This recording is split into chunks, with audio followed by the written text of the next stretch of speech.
This is Chris with Lift Kits for Less. Hey, we're going to do a product review for all you Colorado and Canyon guys. Now, this is 2015 and through the current iteration, 17, 18, and 19 and up, okay? This one's made by Zone Offroad. And now, my goal today is to go over what comes in the kit. Now, we are going to install this on a 2017 Colorado. So I'm pumped to get this going. I haven't had a chance to get my hands on this kit, so I want to do a review for everybody. Few features here. At any time, guys, in this upper left-hand corner should be an eye. You can click on that eye. It takes you right to the product page. Directions, photos, the warranty information, how to, live chat support. Hit us up anytime. We're happy to help. I know there's a lot of questions. A lot of guys are getting into off-road. You want to make your truck look trick, and we're happy to help you through that, okay? My goal here right now is to kind of go over what comes in this kit, wheel tire fitment, some critical notes, and break this down. Now, Chevy Colorados and the Canyons are a badass little truck, and it comes pretty stout, but we know that if we lift it up about 5.5 inches, you get a lot bigger tire, look much more aggressive, a lot more clearance for off-roading, and that's our goal here, okay? Let's talk about what comes in the kit. First of all, actually the main feature of any independent front suspension trucks is to get everything back in the factory location. This is critical, and especially on the Colorados, because they're your factory electric power assisted steering system, also known as EPAS. These are super sensitive on the Colorados, so you really want to get everything right back in that factory location so that you're not having to drive that thing trying to correct all the time. So that would be annoying. And I love what Zone does here, because they address every part of your factory suspension and put it right back. Now, number one most critical item, when you have an upper control arm and a lower control arm, and you now extend the lower control arm, so the lower control arms go in, you lower it with the cross members, you want that upper control arm to be back in that factory location.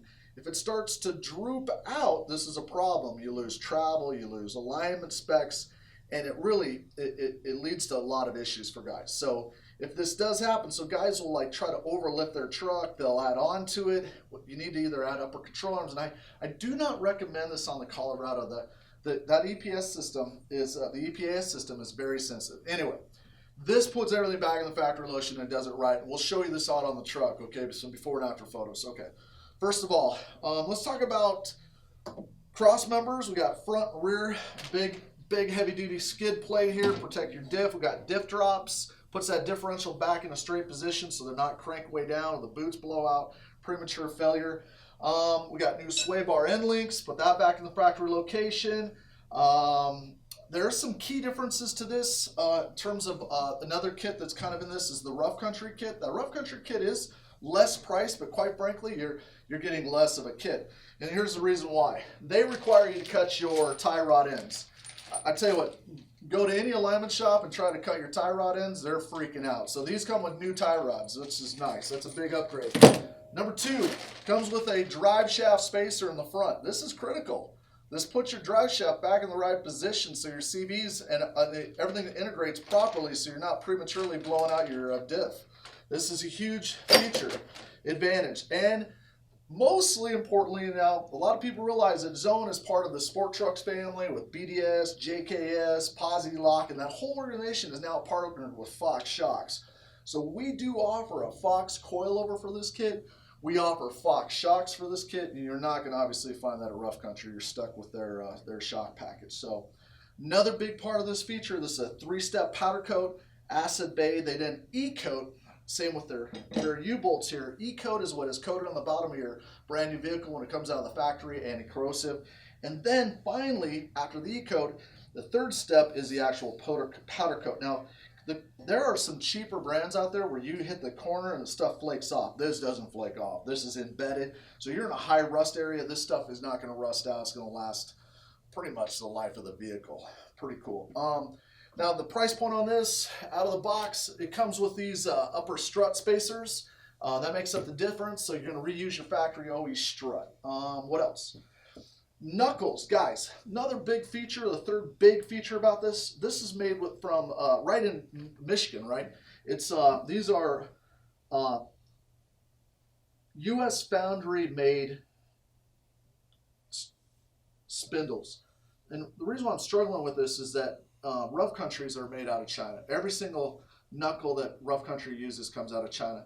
So this is really the difference in price point.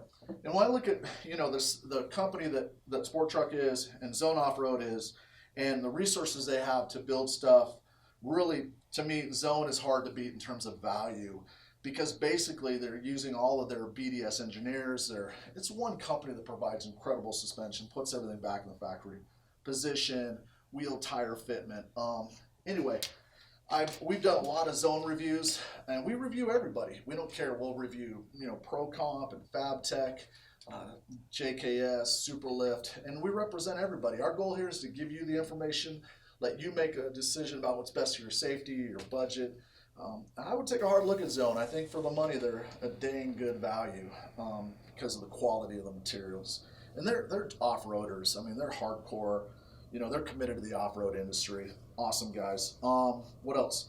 Remember, guys, wheel tire fitment. Hit the I to go to the product page. We have all wheel tire fitment, back spacing. Basically, run a 20-inch wheel, 5 1/4 backspace, 305 55 R20s, or you can run a 17 on 8s, 4 1/2-inch backspacing. If you guys get stuck with backspacing, hit us up on the live chat or call us. We're happy to help. 295 70 R17s, 3 shock packages in the rear. What else? Oh yeah, gas or diesel, doesn't matter. So this fits both. All right, guys, we're gonna head out to the truck right now and get this bad boy installed.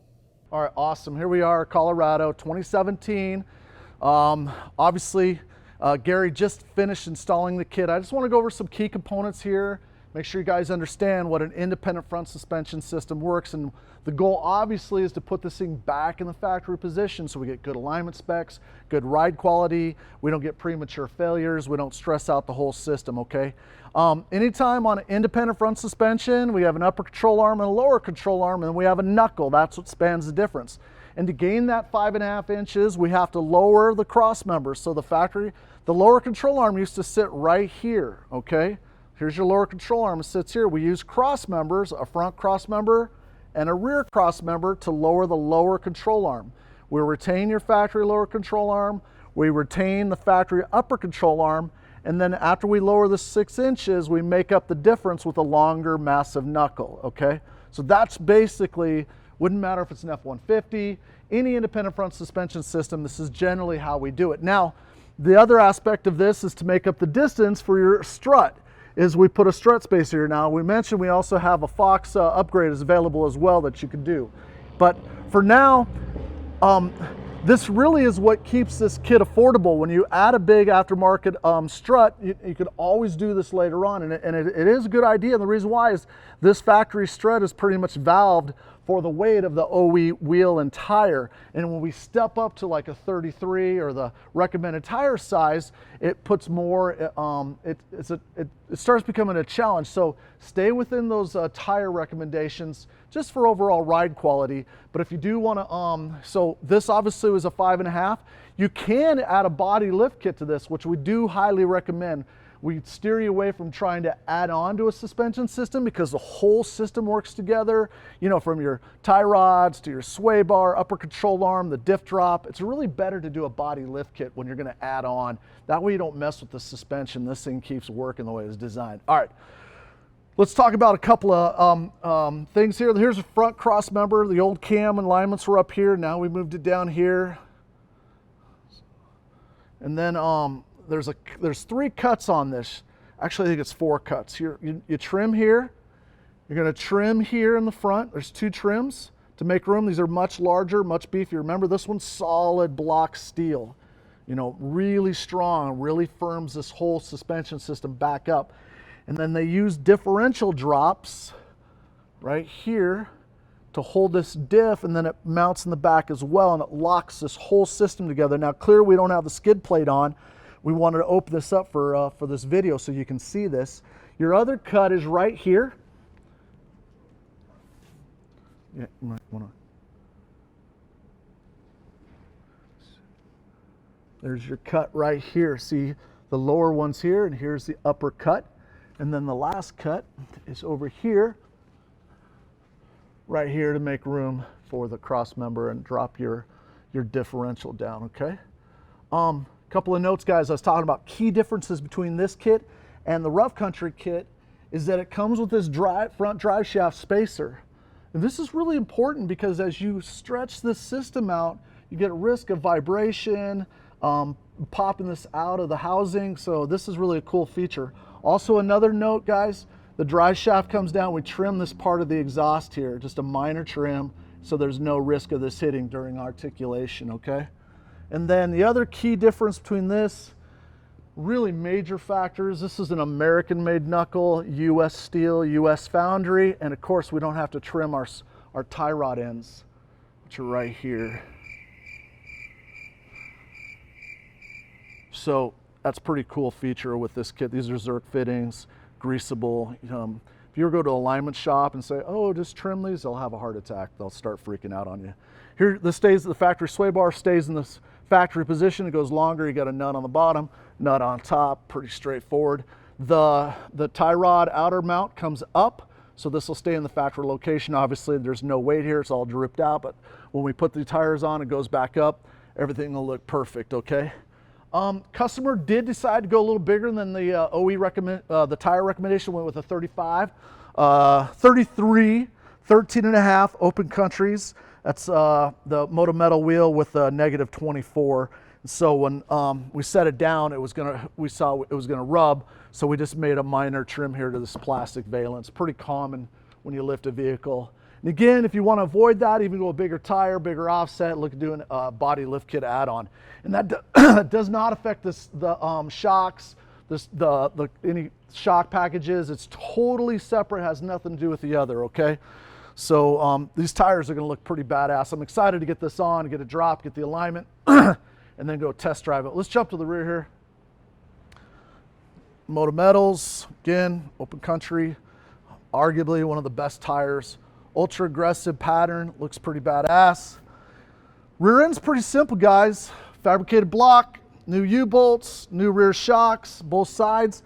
And only one note here, and it's probably kind of hard to see, but all they do to recommend to loosen the tension on this brake line here is they just have you simply take the brake line bracket and just kind of pull this down and bend it down slightly to release the any tension on that. We're at full drip, so all right, cool. Like I said, we'll go to the alignment shop and then we'll take it for a test drive and we'll finish up with our final thoughts.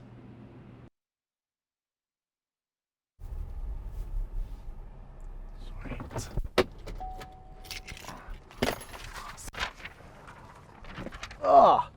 Well, I'm you know, these little Colorados are really fun to drive. I hadn't drove one yet, and it really is. It's got a lot of spunk to it. And I think the 33s, I mean, look at it. I think the thing just looks tough. It looks pretty sweet. And best part is I got a perfect alignment. So the thing will go straight down the road. You know, these huge investment in wheels and tires, you're not blowing out your tires in 6 months. So that's pretty cool. I want to just look at these upper control arms, see where they sit. Yeah, look at this. Check this out. I mean, perfectly straight out. I mean, just money. Off the droop limiter. So you got full travel, so it puts it right back in that factory location, which is perfect. So cool. Yeah, I'm digging it. And it broke great. And obviously, stepping up in tire size, it's a little bit of a power kill, but not horrible. It still was responsive. I jumped on it and felt great. So cool. I think, guys, these zone kits are, you know, I can see why people are really jumping on the zone bandwagon. They really make a great kit for the money. So. All right, guys, remember here at Lift Kits for Less, we're always coming out with fresh content, always doing reviews as much as we can, from shock packages to bumpers to wheels and tires. So if you're looking for content, please subscribe to our channel so you guys are always getting the cool new stuff. And I hope you found this video helpful, and hopefully it was enjoyable. So if you could, give us a like button. And remember, in the meantime, here at Lift Kits for Less, you get more.